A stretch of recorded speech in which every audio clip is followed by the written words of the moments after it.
राधे राधे बंधुओं, बहुत स्वागत है आपका इंडिया न्यूज के डिजिटल प्लेटफॉर्म पर।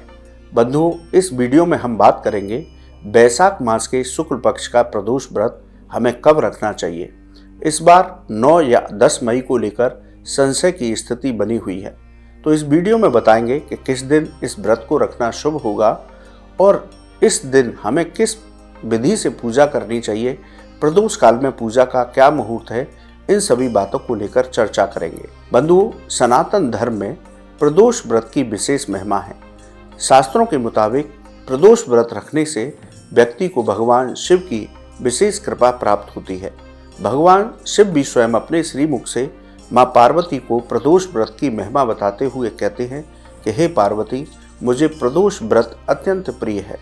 जो भी लोग प्रदोष का व्रत विधि विधान के साथ करते हैं और मेरा पूजन अर्चन करते हैं, मैं उन सभी व्यक्तियों के सभी तरह के संकट समाप्त कर देता हूँ। उनको सभी सुखों की प्राप्ति होती है और अंत समय पर मेरे लोक में स्थान प्राप्त होता है। बंधुओं, प्रदोष व्रत करने से परम कल्याण की प्राप्ति होती है। इस साल प्रदोष व्रत की तिथि को लेकर संशय बना हुआ है। ये 9 मई को किया जाएगा या 10 मई को।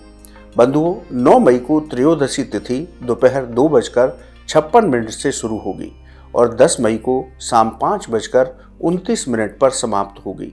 इसलिए 9 मई को शुक्रवार के दिन प्रदोष व्रत रखना शुभ होगा। शुक्रवार का दिन है, दिन के हिसाब से ही इसका नामकरण होता है, तो 9 मई को शुक्र प्रदोष व्रत कीजिए। प्रदोष काल की पूजा के मुहूर्त की बात करें तो शाम 7:01 से रात 9:08 तक प्रदोष काल की पूजा का मुहूर्त होगा। इस प्रदोष काल में आपको अवश्य भगवान शिव का विधि विधान के साथ पूजन अर्चन करना चाहिए। आइए अब जानते हैं कि प्रदोष काल में हम किस विधि से पूजा करें। बंधुओं, आप प्रदोष काल के दिन यानी कि 9 मई को सूर्योदय से पहले स्नान करें। गंगा, यमुना या किसी पवित्र सरोवर में कर सकते हैं तो बहुत ही उत्तम है, क्योंकि बैसाख मास में इन पवित्र स्थलों पर स्नान करने की विशेष महिमा है। आप व्रत संकल्प लेकर के सुबह विधि विधान के साथ पंचामृत से भगवान शिव का अभिषेक कीजिए। उनको बेलपत्र, भांग, धतूरा इत्यादि अर्पित कीजिए। चंदन से उनका श्रृंगार कीजिए और उसके बाद उनको ऋतु फलों का भोग लगाइए। दूध से बने पदार्थों का भोग लगाइए। श्रद्धा भक्ति के साथ उनकी आरती कीजिए। आरती करने के बाद दंडवत प्रणाम कीजिए और पूजा में हुई गलतियों के लिए क्षमा याचना कीजिए। इसके बाद आप ओम नमः शिवाय मंत्र की एक माला जप अवश्य कीजिए। महामृत्युंजय मंत्र की एक माला अवश्य जप कीजिए। इसके बाद आप पर समय हो तो आप शिव चालीसा का पाठ कीजिए, रुद्राष्टकम का पाठ कीजिए। जो भी आप शिव जी से संबंधित पाठ कर सकते हैं, मंत्र जप कर सकते हैं, आप कीजिए। बड़े शांत मन से पूरा दिन व्यतीत कीजिए और संध्या काल में, प्रदोष काल में जो मुहूर्त हमने बताया है 7:01 से 9:08 तक, इस मुहूर्त में पुनः भगवान शिव का पंचामृत से अभिषेक करें। उनको बेलपत्र, भांग, धतूरा, चंदन इत्यादि अर्पित करें।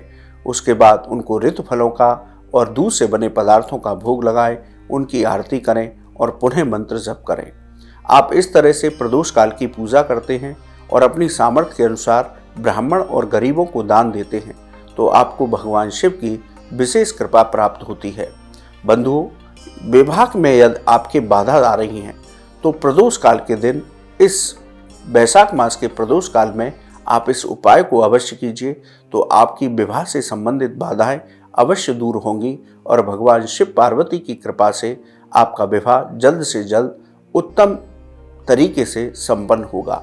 बंधुओं, यदि आपके विवाह में बाधा आ रही है, विवाह का संबंध बनते बनते टूट जाता है या आपका विवाह हो चुका है और दाम्पत्य जीवन में मधुरता नहीं है, तो आप इस प्रदोष व्रत के दौरान प्रदोष काल में भगवान शिव का अभिषेक कीजिए। तांबे के पात्र में गंगा जल लेकर के उसमें गुड़, शहद डाल करके अभिषेक कीजिए। बेलपत्र और हरी मूंग की दाल भगवान शिव को अर्पित कीजिए।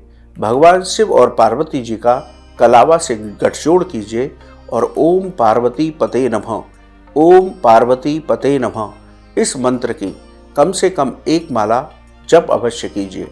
प्रदोष काल में आप प्रदोष व्रत के दिन इस प्रयोग को करते हैं तो शीघ्र ही आपके विवाह की बाधाएं दूर होंगी, भगवान शिव और पार्वती की कृपा से आपका शीघ्र विवाह संपन्न होगा। और यदि आपका दाम्पत्य जीवन मधुर नहीं है तो पति पत्नी दोनों मिलकर के ये उपाय करें तो उनके दाम्पत्य जीवन में मधुरता आएगी। भगवान शिव की कृपा से सुख शांति समृद्धि का वास होगा। तो बंधुओं, आप 9 मई को प्रदोष व्रत कीजिए और पा लीजिए महादेव की दिव्य कृपा। बंधुओं, आपको ये वीडियो कैसा लगा आप हमारे कमेंट बॉक्स में लिखें। या ज्योतिष और धर्म से संबंधित कोई भी सवाल हो तो आप हमारे कमेंट बॉक्स में लिखिए, हम उसका जवाब अवश्य देंगे। आप हमारे चैनल पर जुड़े, आपका बहुत बहुत धन्यवाद। राधे राधे।